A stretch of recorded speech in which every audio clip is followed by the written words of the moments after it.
päevast siis kõik kallid inimesed, kes te vaatate meid läbi erinevate infokanalite YouTube'is ja meie oma Facebooki leheküljel, et käes on ajalooline hetk, sest nii tore on öelda, et me teeme midagi esimest korda ja täna on siis kõige esimene Järva valla taskuhääling. Et nüüd hakkabki niimoodi olema, et istume kas oma stuudios või kusagil toredas kohas Järva vallas koos ja räägime inimestega. Ja nii palju meid ei ole vist enne kusagil koos olnudki, et ikka käisime 1-2 kaupa Tre raadios, aga nüüd mahtus meid siia laua taha päris palju ja oleme väga tähenduslikus kohas. Tammsaare muuseumis Vargamäel ja muuseumi köögis, kuhu tavainimese pilk vist enamasti ei satu. Kes siin ümber laua istuvad? Reelika. Mina olen Reelika ja muuseumi juhataja. Minu kõrval istub Siiri, kes on muuseumi kuraator. Tema siis tegeleb näitustega ja selliste... Siiri, äkki räägib ise, mis ta teeb? Praegu teengi näitused ja ekskursioone teen ja museaalidega tegelen. Ja hoiab meie varandusel silma peal, et see on ka varahoidja. Siiri kõrval istub Kaire. Kaire on meie külastusjuht ja tema on põhimõtteliselt see inimene, keda külastaja esimesena näeb. Et tema võtab siis külastajad vastu, näitab, kuhu on vaja minna, kus midagi toimub. Muidugi teeb ka ekskursioone, et Kaire on meie selline muuseumi perenaine. Ja Kaire kõrval istub Siiri, kes on muuseumi pedagoog. Kristi, vabandust. Ja Kristi on muuseumi pedagoog ja Kristi siis korraldab kõiki neid gruppe, kes meile siia tuleb ja üritusi ja programme ja kõiki selliseid asju. Päevaplaane ja pikemat sündmust, kui ainult tulla tunnikeseks, et siis tasub ühendust võtta. Nii ja mina olen siis ikka endiselt Arnika ja minu kõrval on Ülle, kes on siis nüüd spordi, kultuuri ja noorsootöö spetsialist vallas. Ja kogu meie tänase kokkusaamise niisugune üks ühine nimetaja on Eesti kirjanduse pidunädal, mille ette võime uhkelt kirjutada juba numbri 2.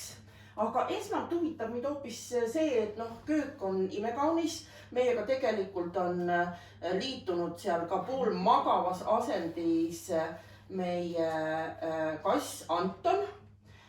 Et mis selles majas üldse on kunagi olnud, millal see valmis ja kes siin kõik elanud on enne seda, kui meie siia sattusime? Maja on ehitatud või sai valmis 34. aastal ja majas elas kirjaniku Tammsaare vend August Hansen oma perega.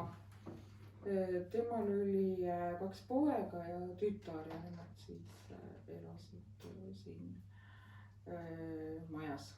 34. aasta kohta näeb see maja ikka väga uhke välja, sest ma mäletan, et meil 24. aastal ehitati ikka puhta rehetare veel. Et kas see koht siis oli ikkagi, armastus küll ei tulnud, aga rikkust vähemalt siis tuli, et 34. aastal selline maja kerkis? Tegelikult on see tüüpprojekt ja külas, Võttepere külas oli 3 selle projekti järgi tehtud maja. Et see on nüüd ainukes on alles. Naabritädi on öelnud, et August jõudis endale nagu elumaja ehitada ja nemad ehitasid lauda, uue lauda, et nagu 1 hoone ehitamiseks, et see talu oli nii suur, et 1 hoone ehitamiseks oli seda jõukust siis arvatavasti, et nad sellise suure avara maja endale tegid. Ja siin teisel korrusel oli ka siis juba elu või jäeti see niisuguseks külmaks ärklikorruseks? See oli välja ehitamata jah, et see ehitati välja, kui muuseum tehti 58. aastal, et siis ehitati see teine korrus välja ja muuseum alguses oligi siin teisel korrusel. Et pere elas all ja esimene muuseumi juhataja oli siis Tammsaare venna tütar Hansen. No kõik inimesed, kes on siin Valgamäe Tammsaare muuseumis käinud, näevad ju, et siin kõrval on veel vana eluhoone ja siis on saunikud ja laud. Kas see on siin juba 58. aastast saati või kuidas sellega on, et kui muuseum avati siin teisel korrusel, teised hooned olid ka eluhoone ümber? Oli tollel ajal ait on nüüd Peeter Hanseni ehitatud ja laut oli väga lagunenud ja riigielam oli ära põlenud, kui muuseum avati, et seda ei olnud ja need hooned taastati siis Tammsaare 100. juubeliks 1978 oli see, et need palkhooned peale aida on taastatud. Nii, et noh, juba kõik me teame, eks ole, näed, Tammsaare 100. sünnipäevast oli jutt, nii sünniaastapäevast. Sel aastal tähistame juba 145. sünniaastapäeva, aga kas Anton ise siia majja üldse jõudis oma jalga tõsta? Ta käis kõigepealt 33. aastal juunikuus, et ta kirjutas Tõde ja õigust ja arvatavasti oli siin paar päeva, et ta nagu vaatas siin ümbrust ja et ta väga hästi on kirjeldanud 5. osas seda Vargamäe kohta, et väga head kirjeldused ja siis ta käis 38. aastal ka juunikuus, et ta käis koos perega.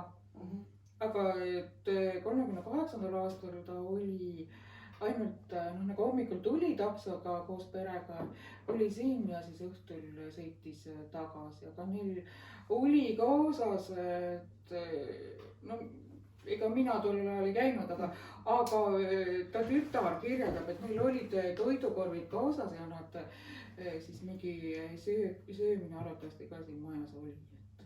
Räägi seda, mida Gete ütles, kui ta siin käis. Gete käis ka jah, aga ta käis naabrite juures ka ja talle naabrite juures väga meeldis rehetare, et talle meeldis rehetare lõhn seal naabrite. Vot praegu nüüd ei ole alles seda vana rehetare enam, aga tollel ajal oli see vana rehielam oli nendel. Ja tõepoolest oli kindlasti see viljalehtlõhn oli sinna aastakümnete jooksul talletunud. Ja kui Tammsaare ära suri järgmisel aastal, Gete oli terve suve olnud lastega siin, et suvitas siis terve suve oli oma tütar ja pojad siin venna juures. Nüüd me ikkagi võime arvata või võime praegu ette kujutleda, et ikkagi see Tammsaare hõng, vaim hõljub ikka nende väljamägede kohal ja annab inspiratsiooni. See on niisugune tähenduslik koht, köök, kus ikka keedetakse ja küpsetatakse ja teie saite siin kokku 3 aastat tagasi. Mis põhjusel, mis te tegite siin?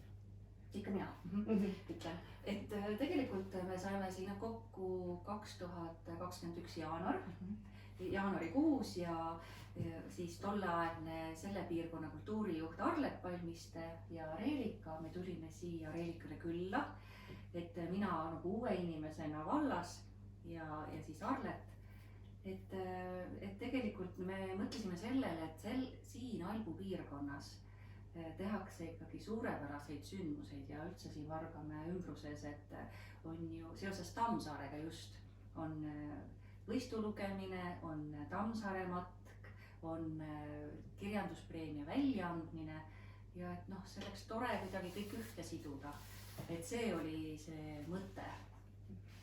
Ja mina mäletan seda, et Arlet, kes oli väga suure lennuga ja mõtles suurelt, siis tema ütles, et kui me midagi teeme, siis me teeme terve nädal aega ja siis hakkaski sealt see põhimõtteliselt see idee idanema ja lõppes see sellega, et ühel hetkel meie Eesti kirjanduse pidunädala patroon Rein Veidemann ristiski selle sündmuse nagu Eesti kirjanduse pidunädalaks, sest meil ei olnud veel seda pealkirja olemas, me mõtlesime, et see võiks olla mingi festival või mingisugune selline asi, aga siis Rein Veidemann ütles, et see võiks olla Eesti kirjanduse pidunädal.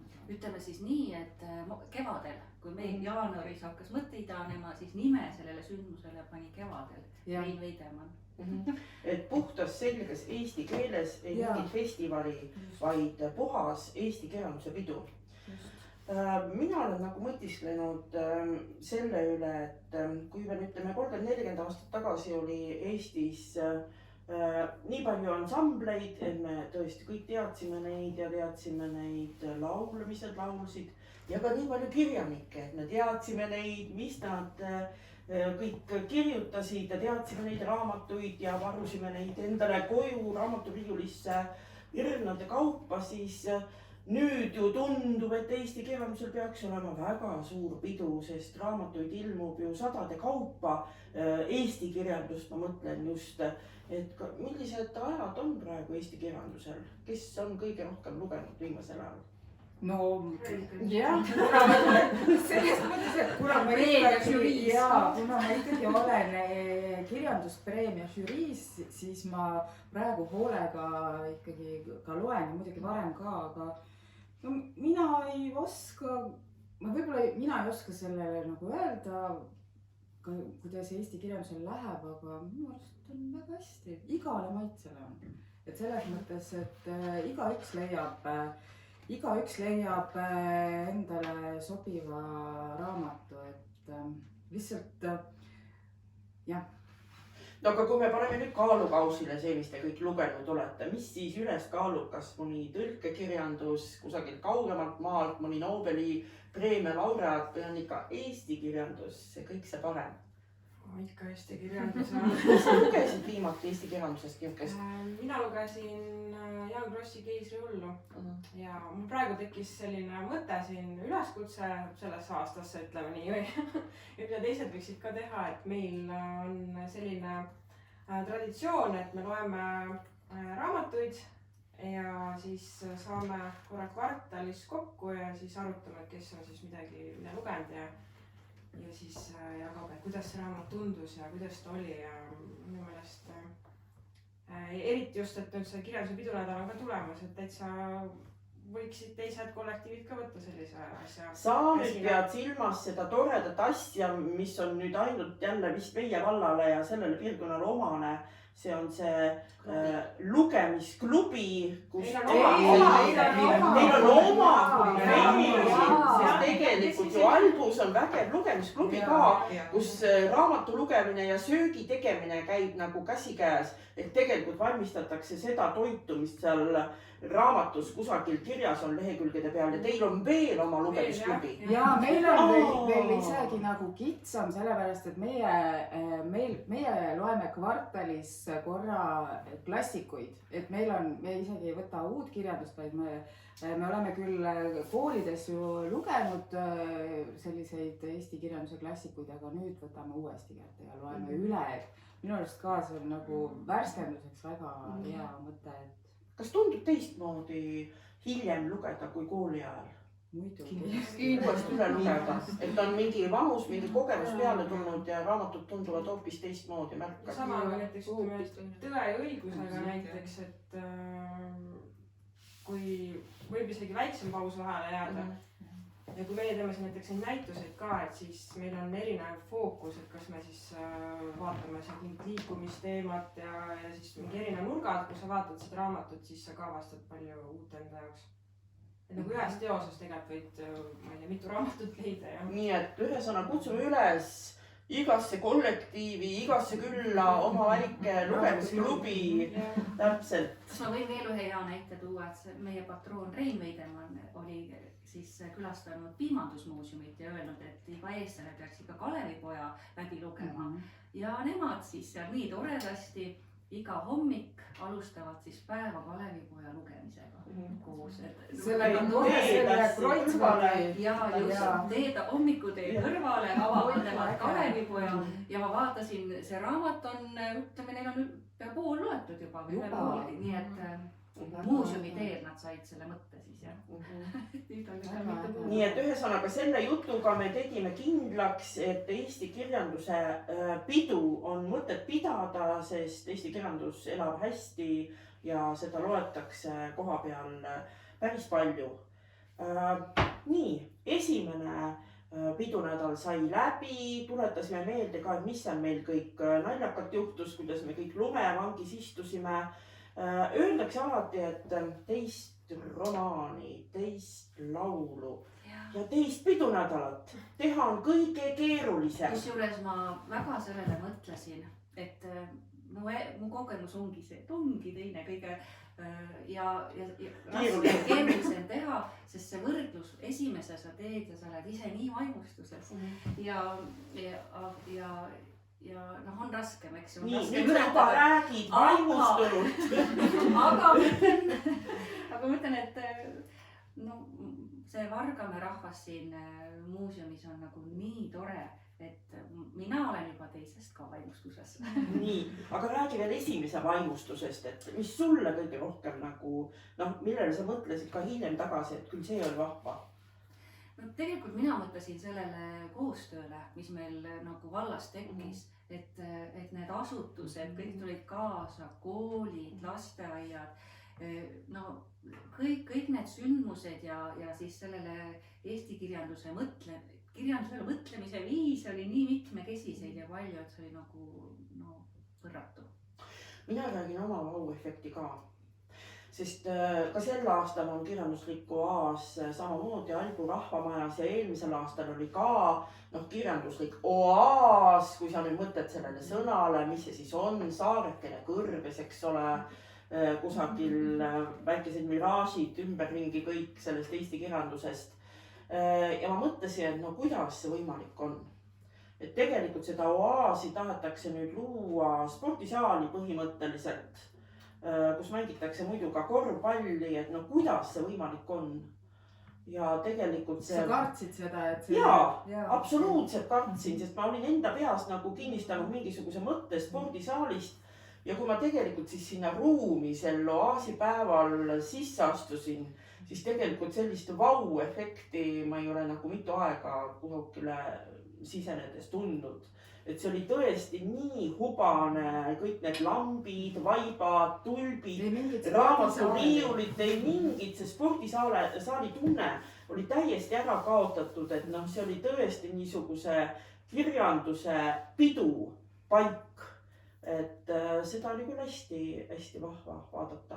See koostöö oli tõesti, see oli väga, meil muidugi tekkisid ka vahepeal nagu lahkarvamused, aga minu arust õige asi tulebki välja siis, kui sa ei kohe aga see tõsi, aga mina ütlen Üllele vastu, et minu arust teist pidunädalat on kergem teha, sest tegelikult meil on see kontseptsioon, meil on kõik see ju tegelikult teada. Ma ei öelnud, et raske või kerge. Mina ütlesin lihtsalt seda, et tavaliselt öeldakse, et teist romaani, teist filmi, just kõik mida teisel kohal on nagu keerulisem teha, sest ootused on väga suured. Jah, ma mõtlesin ka seda ootust. Mitte see, et kas raske või kerge. Ja ootuste mõttes raskem. Ja et selles mõttes, et kui tulla tagasi selle Eesti kirjanduse pidunädala alguse juurde, siis tegelikult meil oli ju alguses ka kambas Jan Teevet, kes aitas meil seda sõnastada Paide teatrist tookord. Et meil tegelikult see algmõte, see tundub nagu praegu selle teise pidunädala juures, et meil on see algmõte nii tugev, et mina ei karda, ma juba näen, et see aasta see tuleb veel nagu võimsam, sest meil on kirjanikke juba vähemalt 2 korda rohkem seal oaasil, kui oli eelmine aasta. Ja need kirjanikud, kes eelmisel aastal käisid, need sõna otseses mõttes olid tänulikud selle eest, et me oleme sellise sündmuse korraldanud, et kus ikkagi nagu tänatakse kirjanikke nii pidulikult ja suursuguselt, et ma arvan, et see sõna on lihtsalt nagu liikvele läinud ja muidugi see lumi tegi ju ka väga suure töö ära. Emotsioon, absoluutselt. Lihtsalt see, et kogu see oaasil viibiv seltskond jäi lihtsalt lumevangi. Ja oaasi, lumeoaas. Ja pidime öö veetma oaasis ja mis see siis ka oli. See oli väga tore. Nii, aga tegelikult me jõudsime nüüd selle sama asjani tagasi, et kui vanasti aastakümneid tagasi oli Eestis nii palju kirjanikke, et kõik teadsid kõiki nime ja nägupidi, siis tegelikult see kirjanduse pidunädal ongi ka kirjanike pidunädal. Sest kui me räägime sellest, et Järva valda tuleb mitukümmend kirjanikku, keda tegelikult nimepidi ja nägupidi ei suuda veel enamus Eesti rahvast ilmselt kokku viia, siis see kirjanduse pidunädal selle töö ju ka ära teeb, et neid kirjanikke lähemalt tutvustab. Et kui me teame, et siin Esna galeriisse tuleb Jaak Jõerüüt näiteks, eks ole, siis Jaak Jõerüüti tunnevad kõik, aga Aare Pilv, kellega koos ta tuleb, on vist vaja nagu rohkem tutvustamist.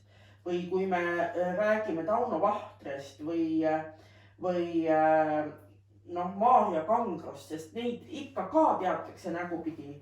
Aga ma loen siit Johanna Ross, Sveta Grigorjeva, Kalju Kruusmaa, Mart Kangur vajavad vast ikka tutvustamist.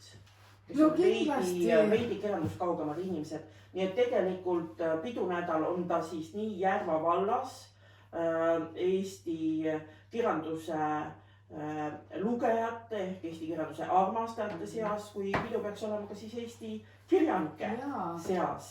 No seda oli ju esimesel kirjanduse pidunädalal tegelikult, mina tunnetasin küll seda, et kirjanikud ise võtsid seda kui nende pidupäeva, ja kusjuures ju kirjanikud ja ka erinevad kirjastused tulid ju kohale sellele oaasile, et tegelikult oaasile tasub tulla väikse rahakotiga ikka, sest meil on seal pisike raamatupood avatud. Raamatukauplus, et Järvamaal ei ole ju täna raamatupoodi, siis me tegelikult selle oaasi sisse teeme ka sellise raamatupoe. Mina oskan kohe öelda, et seal oli väga hea valik Loomingu raamatukogusid, et kes ei ole pika jutu mehed, aga loeks läbi mõne õhema teose, siis Loomingu raamatukogu on selleks nagu väga hea ja siin oli väga hea valik eelmisel aastal. Nii et minagi ostsin seal päris mitu head Loomingu raamatukogu ja olen väga õnnelik. Ja minul on lihtsalt kurb, et üks tore raamatupood, kes meil oli ka eelmisel aastal, et nüüd paneb ennast kinni, et raamatupood või Änt lõpetab tegevuse, vist eile lõpetaski, et jah, selles mõttes neid raamatupoode võib-olla jah, nagu pannaksegi kinni, aga seda enam meie peame seda pidu siin tähistama. Kes meil tulevad meile siia kirjanikest, kultuuritegelastest, kellega me sel aastal siis inimesi üllatame? No mina võib-olla võin rääkida konverentsist, et konverentsil sellel aastal avaettekande teeb Rein Veidemann. Peale seda esineb Elmo Nüganen, kes siis räägib Tammsaare loomingust läbi lavastaja silmade, sest Nüganen on ju väga palju Tammsaaret lavastanud. Siis esineb Aija Sakkova, kelle ettekanne on siis Ene Mihkelsonist ja tema loomingust ja Igor Kottjuh ja Aarne Merilai, et nende teemad on veel esialgu lahtised. No sõna konverents on üks niisugune sõna, mida paljud võib-olla pelgavad. Et kuidas me selle hirmu nüüd maha võtame, et ikka tasuks tulla vaatama, mis Elmol öelda on. Mina ei tea, võib-olla ma olen nii paljudel konverentsidel käinud, mis on ülitoredad, et muidugi on selliseid teaduskonverentse, et kuna ma võib-olla ise käin nendel konverentsidel tihedamalt, siis ma tean, et saab teha konverentsiga nii, et sa saad aru, mis inimene räägib ilma, et sa peaksid olema mingi teadlane ja kuidagi võib-olla nendest sõnadest ei saa aru, mida ta räägib, et meil endal on ju traditsiooniks saanud see, et me käime iga aasta Tallinnas Tammsaare konverentsil ja seal on ka alati olnud nagu täiesti väga huvitavad ettekanded, nii et ja kes ei taha nagu sisusse süüvida, et võib-olla tõesti on keeruline, siis mina eelmisel aastal, ma ei tea, kuidas teie, nautisin Rein Veidemanni esitlust, kuidas ta esitles neid oma mõtteid väga ilmekalt tõesti, et no see oli juba nagu vaatemäng oma ette ja kogu seda konverentsimajandust meil ju juhib hoopiski Margit Kilumets. No nii. Ja, et tema lubas siis sellel päeval silma peal hoida, et ta oli väga elevil, et tulla Koeru kultuurimajja konverentsile. Ja niimoodi korralduslikult ka öelda, et Koeru kultuurimaja on suurepärane meeskond on seal, kellega koos seda konverentsi ju korraldada, et meil on suured kogemused, et seal on kindlasti mõnus ja hea olla, nii et seda kõike kokkuvõttes konverentsi kui sõna sellist ei tasu karta, julgelt tasub astuda sisse ja vaadata, mis toimub, panna mõni tera tarkus kõrva taha ja see oli siis nüüd see üritus. Aga on veel ju muid toredaid asju, et tegelikult niisuguseid palju intiimsemaid kohtumisi kirjanikega ju tuleb ka, et kes ei taha seal suures saalis istuda, no võib minna kirjanikuga kohtuma siis Esna galeriisse, raamatukogudesse, kes sinna külla tulevad? Äkki sulle? Ja, et tegelikult sellise, ma ütlesin enne ka, et kirjanduse pidunädal sünnib siis koostöös väga-väga mitmete partneritega ja Järva vallaraamatukogud ja Karmen Velitsinski on siis seisnud selle eest hea hoolt, et tuleksid Järva valla raamatukogudesse siis külalised. Ja tegelikult nii ongi, et on tulemas siis Amblasse Urve Tinnuri, Imaveresse Ketlin Priilinn, Koeru Toivo Laan ja siis Maire Aunaste Aravete raamatukogku. No kui mina eakate ümarlauas siis nagu ka tutvustasin seda kava eile, siis nagu see Maire Aunaste kohe kõnetas sealset seltskonda. Et kes ei ole küll nii väga kirjanik, aga on nagu ajakirjanik, aga siit nagu lähtubki, et tegelikult meie programmis on nagu igale maitsele siis midagi leida. Ja tegelikult on nii, et eelmisel aastal me siis... Reedel ka. Oi, jah, Lauri Räpp on veel ka Järva-Jaani raamatukogus. Nii et see kava on kenasti kirjas ja kirjanduspidu.ee, eks sealt lehelt saab õige pea siis nende iga kirjaniku kohta natuke pikemalt lugeda, et kes on siis, ja tegelikult julgustame, et kui sa ei olegi nagu võib-olla selle kirjaniku raamatut lugenud, et need inimesed on nii huvitavad, et eelmisel aastal oli küll, me planeerisime igale kohtumisele maksimum 2 tundi, aga nendest aegadest nagu, lihtsalt nad olid nii huvitavad vestlused, et ja rahvast huvitavad, et läksid päris pikale need vestlused. Aga ma tahtsin öelda, et tegelikult Varla raamatukogu eestvedamisel on meil, kui eelmisel aastal olid kirjanikud gümnaasiumiklassidele meil koolides, siis sellel aastal on just kirjanikud, kes kohtuvad põhikooli õpilastega. Nii et noorte kirjanik Kaia Raudsepp on Imaveres ja Koigi koolis. Ühel päeval nad külastavad 2 kooli, aga ei ole hullu. Ja kirjanik Jaanus Vaiks on Aravete Albu koolis ja siis keegi nüüd vahele. Ja just koomiksi kunstnik Veiko Tammjärv on Järva-Jaani ja Koeru koolis. Et nemad on küll väga huvitavad külalised koolidele. Et kui raamatut ei viitsi lugeda, siis loe koomiksit, eks ole, on uus kirjanduslik vanasõna. Ei tea, need ikka on erinevad žanrid. Aga ma tahtsin tegelikult rõhuda hoopis teisele asjale, et kirjanikud tulevad kohale, mina käisin eelmisel aastal koos Urmas Vadiga koolides, räägivad oma jutu ära ja küsivad, kas küsimusi on? No, mis lapsed teevad? Poleks või laua alla suure hirmuga, kui oleks see laud seal olemas. Aga Urmas Vadi andis hea soovituse ja mille peale nagu lapsed läksid rohkem lahti. Et küsige päris küsimusi, et see käib nüüd nõuandena siis kõikide nende kohta, kes lähevad kohtumistele kirjanikega, et küsige nende käest päris küsimusi. Talle hirmsasti meeldis, kuidas üks Aravete poiss küsis ja palju te palka saate. Siis ta selgitas, kuidas kirjanikud palka saavad, mille eest nad palka saavad, mis tööd nad veel peavad tegema, et peret ülal pidada ja üldse kui palju siis, millised rahamäed kirjanikel kust tulevad, nii et miks siis mitte? Loomulikult, kui mõni lastest tahab kunagi kirjanikuks hakata ja meile siia Järva valda teiseks Tammsaareks kunagi tulla aastakümnete pärast, siis väga hea teadmine, kui palju kirjanikud palka saavad. Kui palju Tammsaare palka sai? Tammsaare sai ju väga hästi palka, et ta, kui Tõde ja õigus oli ilmunud, et siis ta teenis kuskil ministri palga kuus, et ta sai Kultuurkapitali toetust ja tema pere vist aitas selle raha kõik ka ära kulutada, nii et tal väga probleeme ei olnud. Tollal vist oli situatsioon natukene teine, sest ma usun, et raamatuid loeti märgatavalt rohkem. Aga praegu on jälle neid kirjanikke nii tohutult palju, nagu me siin juba enne rääkisime, et võib-olla see siis lihtsalt teeb selle supi lahjemaks. Et neid herneid seal sees nii palju just paksemaks peaks tegema. Kust see raha siis jääb, ei tea. Et nii ta on. Aga tegelikult toimub ju hoopis teistsuguseid üritusi ka.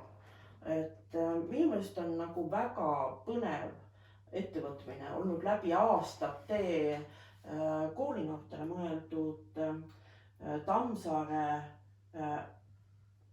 lugemiskonkurss siis Hansenist Tammsaareni, millest tegelikult võtavad osa ka väga agaralt meie oma valla õpilased ja Aravete neiu on isegi võitnud vanemas astmes ühe korra selle lugemise ja minu meelest teeb selle just põnevaks see, et noored saavad seal ka nõu, sest žüriisse alati kuulub või žürii esimees on mõni tuntud näitleja või lavakõne õppejõud, kes siis annab noortele häid näpunäiteid ja tegelikult on ka juba nendest samadest Hansenist Tammsaareni lugejatest sirgunud plejaad näitlejaid, kes siis nüüd omakorda jälle seal žüriisse saavad tulla, nii et see on üks niisugune või õpetajad, kelle õpilased juba on lugemas. Ja tegelikult mul on seda alati olnud äärmiselt põnev kuulata, sest nagu te rääkisite siin, et raamatuklubis loete raamatuid üle, aga noored oskavad nii peenelt valida neid katkendeid, et ma pole mõnda teksti kuulnudki. Et leiavad üles nagu just need põnevad kohad, seda teksti peab esitama peast, aga seal juures ei tohi näidelda, vaid lihtsalt peab hästi esitatud tekst olema. Et väga põnevaid lõike leitakse, et tegelikult seda tasub täitsa tulla ka kuulama. Et siiamaani nagu publikut on nagu suht vähe, sest üle Eesti tulevad koolinoored kokku ja saal kipub nagu nii täis minema, aga ikkagi veel, kes on huviline, tõsine Tammsaare loomingu huviline, sel tasuks kindlasti tulla kuulama just selle mõttega, et mis nad siis nüüd jälle üles leidnud on. Nii et, ja see toimub meil 20. korda. 20. korda just, et selline juubelihõnguline. Et see on see, et pikad traditsioonid siin Albu kandis, et see on suurepärane.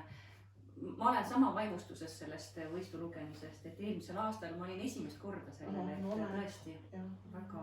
Mina vast olen käinud, ma ei oska öelda, kas päris algusest, aga 15 korda vast ikka olen nagu kohal olnud.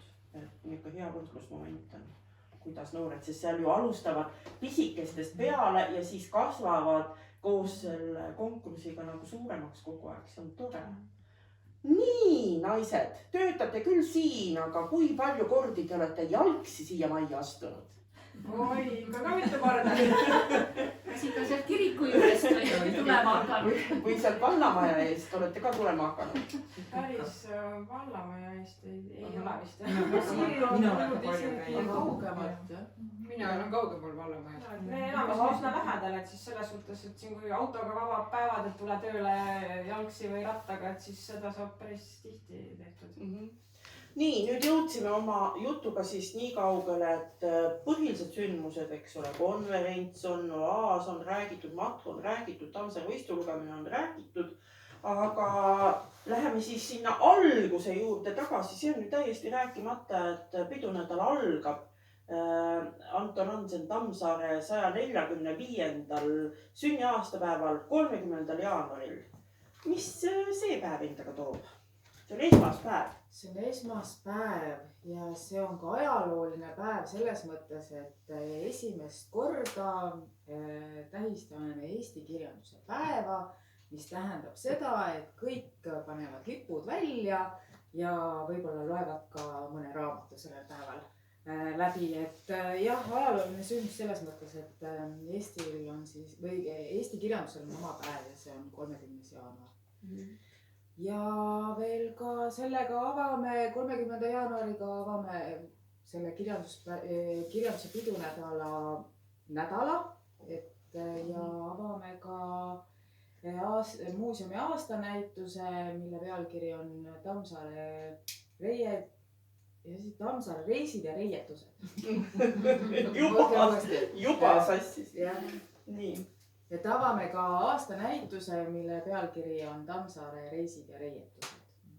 Nii, no miks selline imelik pealkiri ja millest need reietused siis räägivad? Siiri, sina ehk oskad vastata kõige paremini. See pealkiri on, eks see näituse selgub ka, aga see on pärit tõesti õigusest teisest osast. Seal on sellest juttu ja ega Tammsaare ise väga suur reisiteel ei olnud tegelikult. Et näitusel on siis need, kus ta elas ja kus ta käis ja kus ta suvitas ja kus ta koolis käis ja nendest paikadest on natukene juttu seal. Et see näitus sai välja mõeldud selle mõttega, et kuna avasime ka ju liikumisaasta, et siis panna siis Tammsaare need paigad, Tammsaarega seotud paigad siis Eestimaa kaardile ja siis saab nagu näha, et kuhu siis võib minna Tammsaaretel otsima. Otsima minna. No siis on ju kohe üleskutse, et palun kõik pealinnast taksoga Vargamäele ja piknikukorvu kaasa. Pigem jalgsi. Tammsaare oli kõva jalgsi käia, nii et see palverännaku võib teha küll Vargamäele. Nii, aga tõmbame siis tänaseks otsad kokku ja kuna tegemist on ikkagi Järva valla aasta esimese poole kõige tähtsama sündmusega, siis räägime meie taskuhäälingus sellest kindlasti veel.